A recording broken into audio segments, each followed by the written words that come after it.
Hey everybody, Stacks here. Welcome back to the channel, guys. Today I'm checking out Wolverine number 2 by Benjamin Percy, art by Adam Kubert, and your color artist, one of my favorites, Frank Martin. Before we get started, make sure you reach up there, hit that subscribe button and the bell for notification if you haven't already. If you're interested in supporting the channel, there's a couple ways you can do it. First of all, I did set up a Patreon, so if you want to become a patron, go over there and check that out. I will start trying to do some additional things for my patrons at this point. And then also, I'll leave the Comixology description down in the description below. If you click that link, use it and go over to Amazon, not only will I get a couple nickels to rub together if you buy the book, but I also get credit for any other associated purchases you made through that link. So consider taking the time to do that if you just want to help support the channel out. I've also updated my Dawn of X playlists. I've broken them down by title now rather than having them all just lumped into that Dawn of X playlist. So if you take the time to go watch a playlist, man, it helps too. And I know people need something to watch right now, so may I make a recommendation? Enough of that mess though, let's get into Wolverine number 2 by Benjamin Percy. First of all, I'll start by saying this is quickly becoming one of my favorite Dawn of X titles. A lot of that because it's finally Wolverine off doing stuff by himself. It's one of the most originals. We have this new villain that's been introduced, the Pale Girl. This new character, Agent Bannister, and his situation. I really enjoyed the storyline that was introduced in Wolverine number 1. And this one hits the ground running. So it begins with the Marauders. They're off somewhere in the Pacific when there's a notification that goes off across the ship saying that the vessel is off course. Well, Bishop lowers his headset and is like, what's going on? And there's another one saying system is realigning the heading and readjusting waypoints and reducing engine speed as a precaution. Well, Bishop steps out on the deck and sees Iceman with a box of Krakoan plants, and he's like, Iceman, what are you doing? He's like, hold up. And Bobby just replies, what I'm supposed to. And Bishop's like, what exactly are you supposed to be doing? Bobby, talk to me, man. What's going on? Why are you throwing petals overboard? And then you jump up to the deck where Pyro's doing the same thing, and you see the Pale Girl. And, well, Bishop ain't even playing. He takes a shot, hits her in the shoulder, and says, look, somebody better explain what's happening because I don't believe my eyes. And at that point, a gust of wind comes and knocks him off the deck, and he's just screaming, storm, help, as he hits the water. And when he hits the water, something swims up from the bottom and grabs his foot and starts dragging him down. And the next page, you realize it's Kitty Pryde and Lockheed, and Kitty's just, basically zombie form at this point. From there, we jump to the incident that happened during Wolverine number 1. But we're seeing it this time from Wolverine's point of view and how he ended up killing Kid Omega, Jean Grey, and Domino. When he saw it, he saw Doctor Cornelius, Sabretooth, and Lady Deathstrike. So it's very much this old man Logan type incident again, where somebody is messing with Wolverine's head and he ends up killing all his friends. And this fight goes down pretty quick, and somebody made the point in the comments, like, why would people react that way to Logan being taken over? And it's not so much that he reacts that way to the influence or anything that they're doing. If somebody takes a step to him and tells him, hey man, it's okay, take a breath or whatever, he's going to see that as somebody charging him, and he's going to respond in kind. Because at this point, all his senses are compromised. His perspective is compromised. Everything. So any move, anything at this point the Pale Girl wants him to see, she's putting it in his head. And in Wolverine's mind, that's exactly what happened. Sabretooth charged him. He managed to get a swing in, put it right through Sabretooth's chest, and kept chucking until he could pull his claws off after he had him in the ground. Dr. Cornelius is just standing above him, just pumping rounds into his back until Wolverine can stand up and stick his claws right through his brain housing. And then as he's sitting there, pulling the claws out there, Lady Deathstrike tried to jump on his back. Wolverine swung over and managed to get both claws right through her gut. And that's when, looking up, he realizes it's not Lady Deathstrike. Instead, it's Jean Grey.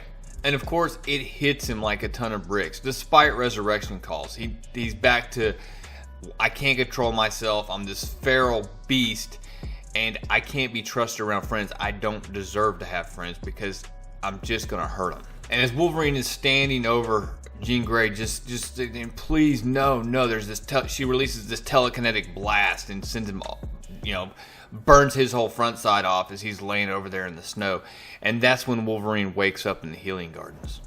And Healer tells him, look, it was a dream. And Also tells him that how he got to the healing garden is that an agent, Jeff Bannister, the CIA agent we know from the first one, dumped him off at one of the gates. Healer also relays the message that he said you owe him a call and a beer. And Logan says, how long have I been here? And he said, long enough. And this isn't just happening to you, it's happening to others. And Bishop is sitting there laying on one of the tables healing up himself. From there we jump to Baltimore, where Agent Bannister is passed out. He's sitting bedside with his daughter, and she's trying to wake him up because his phone is blowing up. And it's the other CIA agent who he's been working with, and she explains to him, like, look, as you requested, I arranged a special task force on Pollen. But so you know, 2 of our agents in LA that were investigating a series of gangland killings, well, it didn't end well for them. One of them slit his wrist and then wrote, look away and live another day on a wall before throwing himself out a 5-story window. And the other one, Agent Bell, she took an iron and placed it on her face and cooked part of her skin off. And she's just sitting there saying over and over again, a pale girl, a pale girl, a pale girl. And Bannister's at kind of a loss at what to do after he gets off the phone, and his daughter behind him says, you need to get the mutants to help. And he's like, what are you talking about? He's like, look, I can hear you on the phone. You know that, right? I've got bone cancer, not ear cancer. And Bannister's like, what, you don't think I can handle this? And she's like, definitely not. And like, look, I know you hate them, but this is kind of their fault. This medicine is supposed to be helping us, not hurting us. Where's the help on this? And she asks him, look, promise to make them help. And he of course does, kisses her on the head, and he's off to work. From there we jump to Krakoa inside the hatchery, and you have Cyclops and Wolverine both standing there. And it's just this moment of, Wolverine telling him, Scott, you know I didn't mean to hurt them. You know I didn't mean to hurt Jean. And I'm going to make things right. And Cyclops doesn't say a word. He just turns and walks away. And Wolverine before this is talking about how his brain has never healed like his body. How he can remember perfect flashes of his past. Just this little pieces of it throughout history.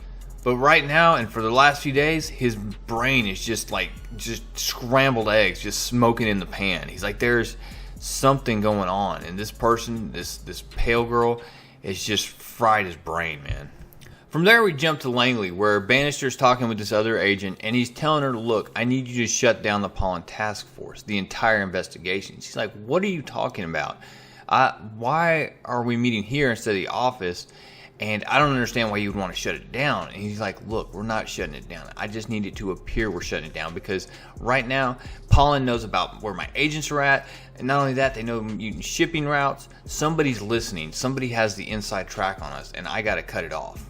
She does show him that, look, we're listening back. We got some security feed information about the so-called pale girl. And he's like, look, delete it. No phone calls, no emails, no digital records, nothing. We're doing old school shuffling pavement, pounding paper, or whatever. You know what I mean? But we're doing it old school.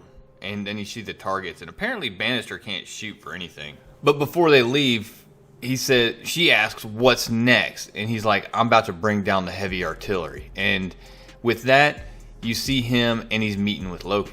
And I really like this conversation because Bannister's just the type of guy out in his yard watering the grass, right? And he's talking about, look, this is one of the few pleasures I have in life because I can control it. And Wolverine's just, having a drink and listening. And, Bannister goes on to say, if I get grubs or moles or weeds or whatever, I don't negotiate them, because if they go left unchecked, they will screw up the entire yard. There's only one proper action, and there's only one answer. And Logan responds, you kill it dead. And he's like, bingo. And we also find out a little bit more about Bannister here, and that this scar he has on his head and over his coming down around his eyes was actually caused by mutants in one of their, like what he calls them, it's collateral damage in one of the endless mutant wars that they have going on. And just like that was collateral damage then, there's a whole lot of collateral damage going on right now, and it's all the mutants' fault. And Bannister makes it clear, he's like, look, even though I don't want to work with you, and even though you don't want to work with me, man, we really don't have a choice. We got to figure this out, and we got to kill these dudes.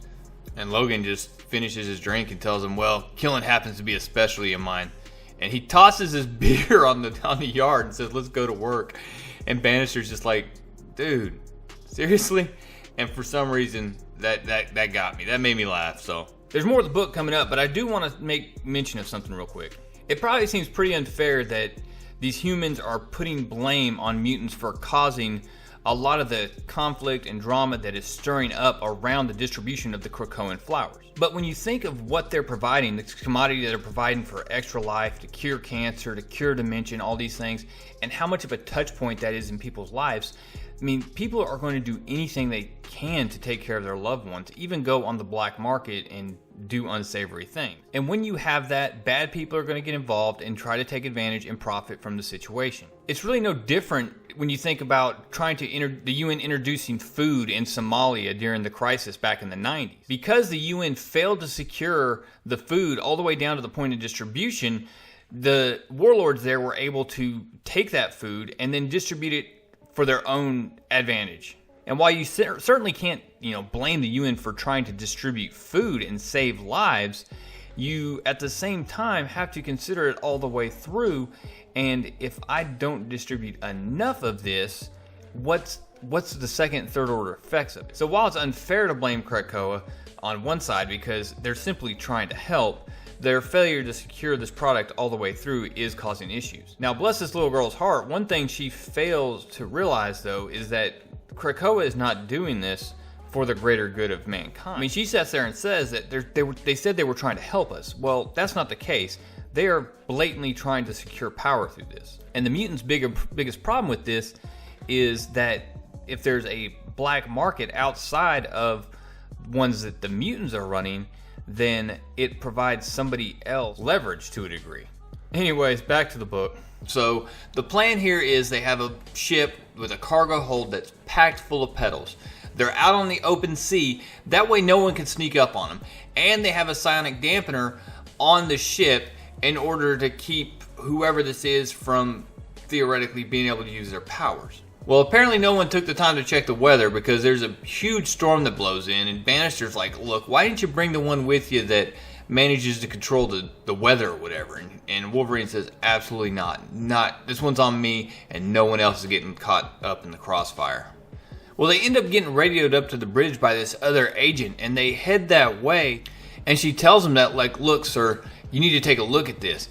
And he pulls up the radar and is looking at it and says, don't tell me we're being approached. And she says, no.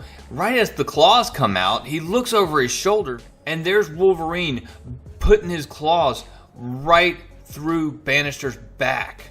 And then this agent revealing that she is either an illusion of the Pale Girl or she's under the control of the Pale Girl, says the enemy has been with you all along. Not only that, but apparently they've been sitting on calm seas this whole time, and all of this has been inside their head as far as this storm and everything else. So I had to take and think about this for a minute, because if there was a psionic dampener on the ship, she shouldn't have been able to do this, right? And it led me to believe a couple of things. First of all, we don't know how far back she was controlling them. So, or if this agent was the one responsible for putting the damper on the ship. My thinking on it is that in all likelihood, they thought they put one on because she manipulated them to think that they put one on the ship. Does that make sense? Now, I gotta admit, I'm a little ticked because I really like this Bannister character and could relate to him with his daughter being sick and all that stuff. I mean, I really like the character, and I'm hoping he manages to make it, but I don't know, man. It's not like the guy's in the greatest shape either. Overall, though, I really enjoyed this book. I mean, there's some really powerful moments here. The moment with Scott and Logan standing in the hatchery was really, really cool. I mean, just really kind of an intense moment, and Scott not saying anything and just walking away was pretty crazy. And I really like this book. Let me say that again. But one thing I was thinking about is, like, sometimes, you look at your personnel groupings, if you will. Just hear me out on this. I'm gonna get to a point. Sometimes there are people that are really good at certain things, and there are individuals that have talents you need somewhere else.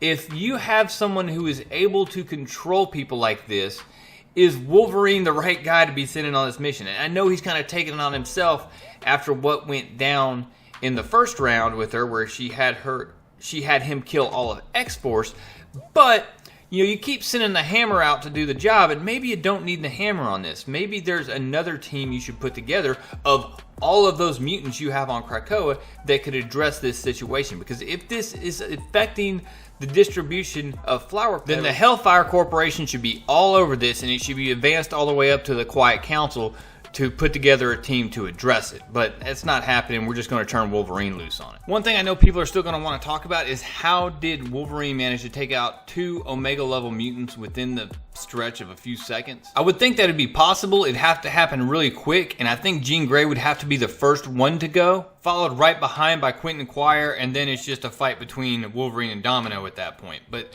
I don't know that, given how it went down in the book, if I'd believe that. But of course, I'm discussing Omega level mutants, so I guess I could kind of believe anything at this point. But we end here with Wolverine going, delivering, looks like personally, this ship to the Flower Cartel, guys. And with that, tell me what you think down in the comments below, and thank you for watching. Make sure you leave a like, and it helps draw more views to the channel, guys, and I appreciate it. Like, subscribe, share this on social media if you don't mind. Like I said, YouTube's throttling stuff really weird right now, so it's really hard to put this in front of new people without folks sharing it. So if you take the time to share it, it's helping out the channel. Guys, thank you. Real Comic Stacks, out.